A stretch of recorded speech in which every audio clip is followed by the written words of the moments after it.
Here's what Draper does that we want all leaders to do. He achieves results. He gets it done. He brings home the big client. He works his team to the point where a good idea emerges. He can always be counted on to do one thing fairly consistently in terms of his professional life anyway, and that is achieve results. And that gives him an awful lot of power.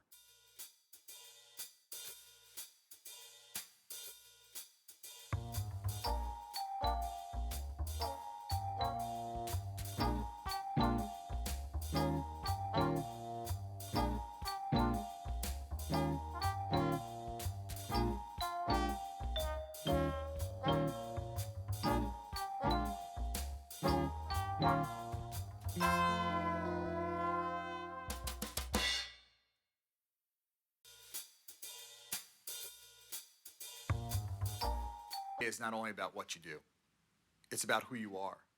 And that's what matters today. As a matter of fact, who you are is always more important than what you do.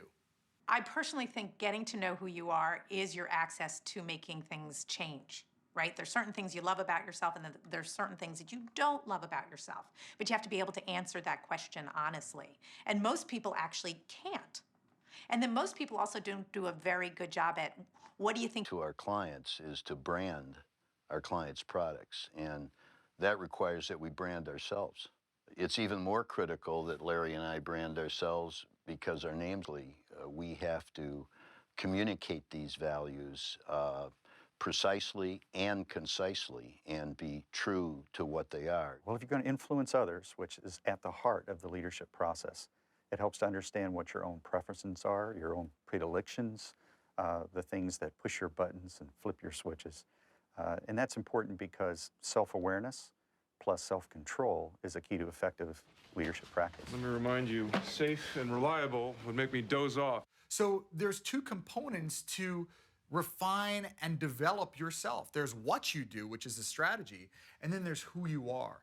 And how you show who you are, and you only focus on what you do, then you're only developing half the champion you can truly be.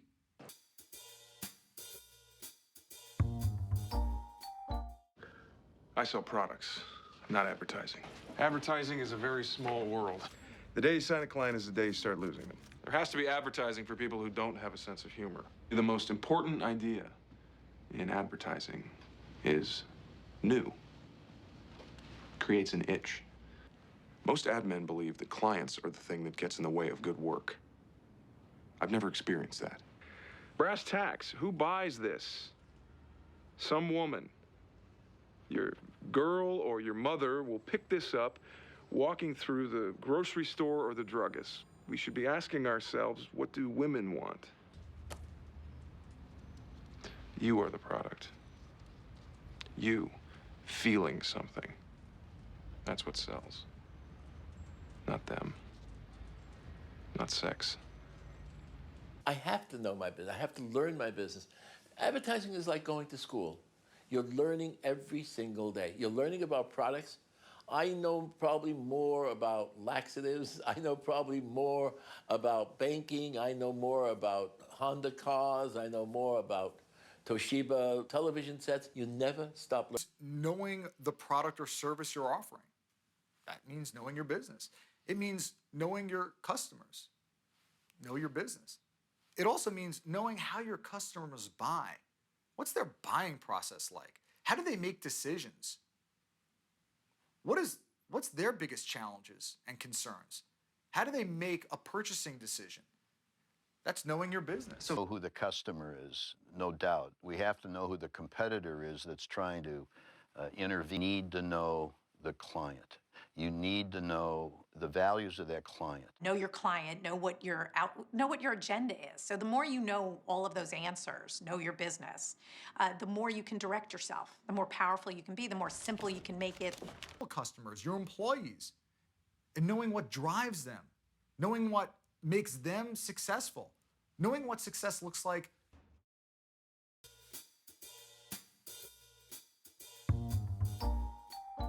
Into any office and you can feel the culture, right?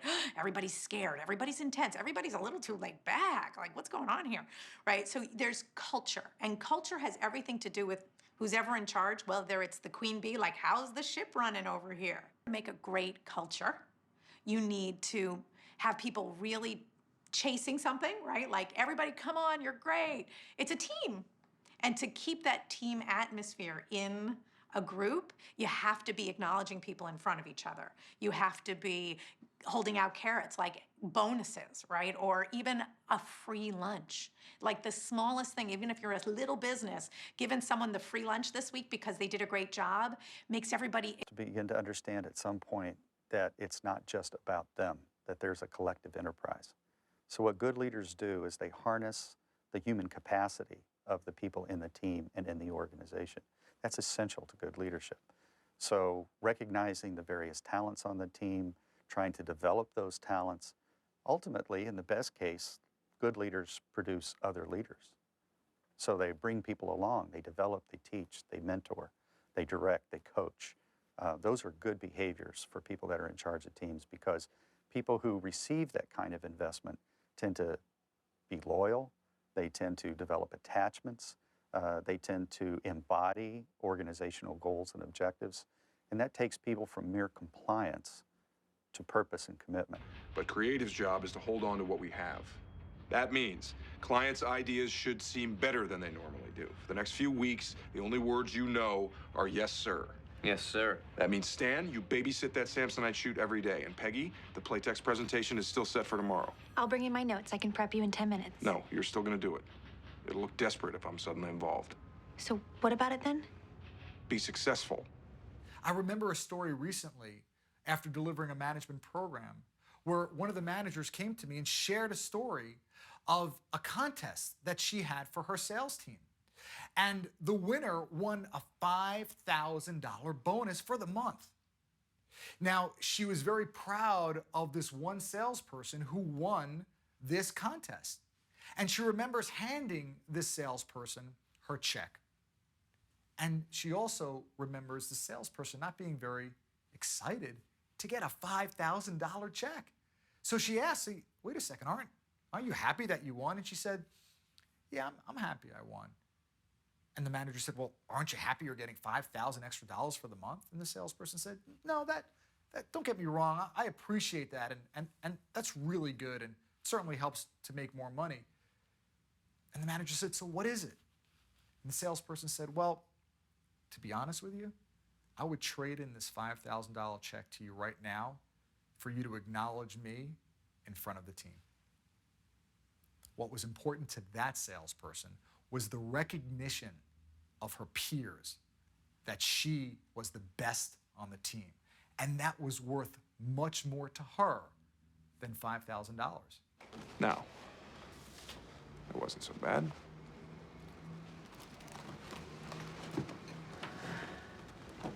Looks like everybody liked her. I can tell. Good work, Pegs.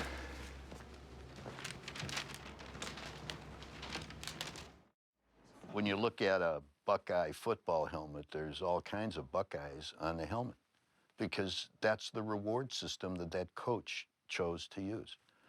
So football, whatever, business, it's all the same. People are motivated by recognition within, by recognition of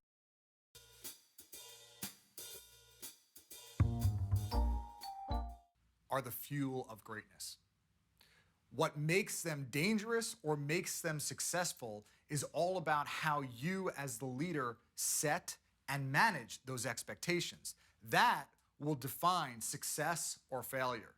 So when leaders come to me and say, how high should I set the bar? Where should my expectations be? Two questions I ask are, number one, has it been done before, either in your organization or in your industry? And number two, is it possible? Well, second answer kind of washes the first one. It's possible. I come from the mindset that everything is possible. And once you put a cap on your own amount of possibility and you set the ceiling, you're creating your own self-imposed limitations on your own success. always chasing what's next, bigger, better. It makes it more fun.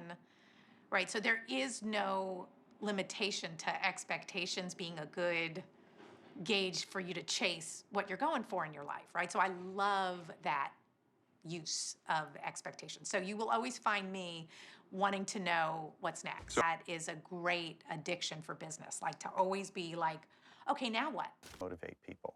Well, it's a sense of purpose, a sense of accomplishment, a sense of being able to be better or the best at something. That's a powerful motivator for people.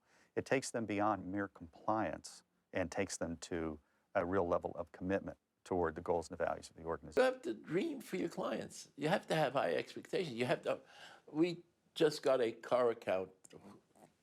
That was 5 years ago. We got a car account, and the first thing I said, they were Honda dealers, and I said, we're going to pass Toyota. And they said, that's impossible.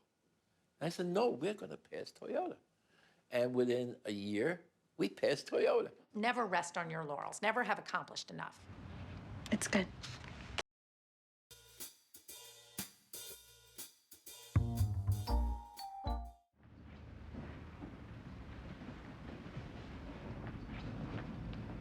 How long do you think it'll take us to be in a place like this again? I never saw myself working in a place like this.